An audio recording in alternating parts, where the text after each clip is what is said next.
بچوں کو، ان نبی کے مہمانوں کو میں راجا کہتا ہوں، میں مہاراجا کہتا ہوں، میں شہنشاہ کہتا ہوں، میں بادشاہ کہتا ہوں۔ آپ کہو گے مولانا یہ پہلی بار ملا ہے، میری زکات پر پلنے والا، میرا صدقہ کھا کر پڑھنے والا، میرے فتنے پر زندگی گزارنے والا، یہ مدارس اسلامیہ کے بچے، یہ مہمان کب سے یہ راجا ہو گئے، کب سے یہ مہاراجا ہو گئے، کب سے یہ شہنشاہ ہو گئے، کب سے یہ بادشاہ ہو گئے؟ میں نے کہا تب سے ہو گئے جب سے مصطفیٰ نے ان کے قدموں میں برکتیں رکھی۔ تیرا راجہ گزرا تو کوئی فائدہ نہیں، تیرا مہاراجہ گزرا تو کوئی فائدہ نہیں، یہ نبی کا مہمان گزرا تو مردے سے 40 دن کے لیے عذاب ہوا۔ سنو، محبت کی نظر سے دیکھا کرو اپنے علماء سے۔ یہ جنتی چہرے دیکھ رہے ہو نہیں؟ اگر جنتی چہروں کو دیکھنا ہے تو ان کو دیکھو۔ 60,000 80,000 1 لاکھ تنخواہ کے بعد بھی لوگ انشن پہ بیٹھ رہے ہیں۔ ہماری مسجد کا امام 8,000 ملتا ہے پھر بھی انشن پہ نہیں بیٹھتا، 10,000 پاتا ہے پھر بھی وہ صبر کرتا ہے۔ اور اس قوم کو ارے مولانا کے پیسے میں بہت برکت ہے۔ ہم نے ایک صاحب سے کہا تو ایسا کرو کتنا کماتے ہو؟ وہی 60-70,000، لیکن پتہ نہیں چلتا ہے۔ لیکن مولانا 8,000 10,000 کماتا ہے، کیچ دیکھ لیجئے، ہاں 1,000 کی تو برکاتی ٹوپی ہی لگاتا ہے، ہاں قیمتی جوتا دیکھ لیجئے، قیمتی چشمہ دیکھ لیجئے۔ میں نے کہا اچھی بات ہے، برکت تو ہے، تو ایسا کرو کہ 1 مہینہ اپنی تنخواہ سے امام کی تنخواہ بدلو، برکت والا پیسہ تو، اور اپنا بے برکت والا بیچارے امام کے حوالے کا۔ بڑی آسانی کے ساتھ یہ قوم جو ہے نا مولوی کو چونا لگانے کے ڈرتے ہیں۔ اپنے علماء سے محبت کرو یار۔ یہ امام ہمارا نہیں بولے گا کہ میری تنخواہ بڑھاؤ، مدرس نہیں بولے گا، اس لیے کہ ان کو ڈر رہتا ہے کہ محتمیم صاحب خواجہ نہ کرتے۔ ڈر تو یہ بھی لگا رہتا ہے نا کہ کیا کریں گے، 4-5 بچے گھر میں ہیں، کیسے کھائیں گے پیئیں گے۔ اس لیے اپنے امام کو، اپنے مولانا کو، اپنے مولانا عالم کو، اپنے مولانا کو خود کبھی بناؤ۔ میں کہہ رہا تھا ان مدارس اسلامیہ کے بچوں کے اندر برکت دیکھ لو۔ ایک آخری بات کہہ کر میں ٹائم دیکھ رہا ہوں، مجھے خیال، ہم آنکھ بند کر کے تقریر نہیں کرتے کہ ہمیں اپنا ہی خیال رہے، پیچھے والوں کا خیال نہ رہے۔ ہم آنکھ کھول کے تقریر کرتے ہیں، ہم گھڑی بھی دیکھتے رہتے ہیں تاکہ ہمیں پتہ چلے کہ ہم سے پیچھے جو ہم سے بڑے بڑے لوگ ہیں ان کا بھی خطاب ہونا ہے، اور جتنے لوگ آئے ہیں سب ہمارے مہمان ہیں اور سب کو وقت ملنا چاہیے۔ سمجھ رہے ہیں نا؟ آخری بات سن لیجیے۔ اے اللہ کیا ہوا؟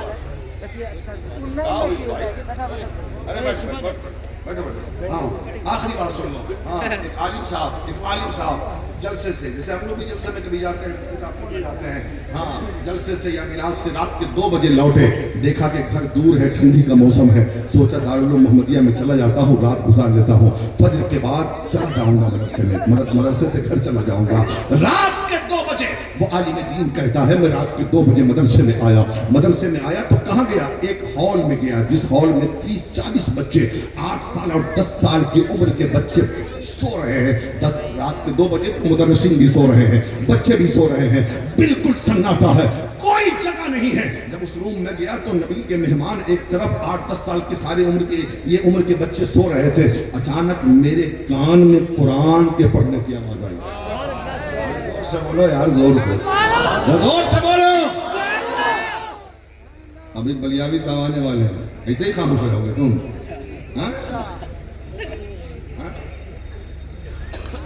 قرآن کی تلاوت کی آواز کان سے ٹکرائی، عالم صاحب کہتے ہیں میں چونک گیا۔ 40 بچے سو رہے ہیں، سب بستر پہ لیٹے، کوئی جگہ نہیں ہے، قرآن پڑھ کون رہا؟ زور سے بہت غور کیا، تلاوت کی آواز کان سے ٹکرا رہی ہے لیکن پڑھنے والا نظر نہیں آتا۔ بہت غور کرنے کے بعد وہ عالم دین کہتا ہے، بہت غور کرنے کے بعد دیکھا ایک 8 سال کا بچہ بستر پہ سویا ہے، نیند میں رب کا قرآن پڑھ رہا ہے۔ اسی لیے کہتا ہوں مسلمانوں، مدارس اسلامیہ کے بچوں سے محبت کرو۔ یہ وہ نبی کے مہمان ہیں جو سوئے تو قرآن پڑھیں، جو اٹھے تو قرآن پڑھیں، جو بیٹھے تو قرآن پڑھیں، جو چلے تو قرآن پڑھیں، جو ہر لمحہ قرآن پڑھیں۔ ارے جن کے دل میں بھی قرآن ہو اور جن کی زبان پہ بھی قرآن ہو، جب وہ دعا کریں گے تو کیسے قبول نہیں؟ اس لیے مدرسے کی حفاظت کرو، مدرسہ مدارس دینیہ کی حفاظت کرو، اپنے بچوں کو دین سکھاؤ، کم سے کم اتنا تو سکھا لو کہ مر جاؤ تو وہ قبر پہ کھڑے ہو کر تمہارے لیے ایصال ثواب کر سکے، دعائیں مغفرت کر سکے. سمجھ رہے ہیں؟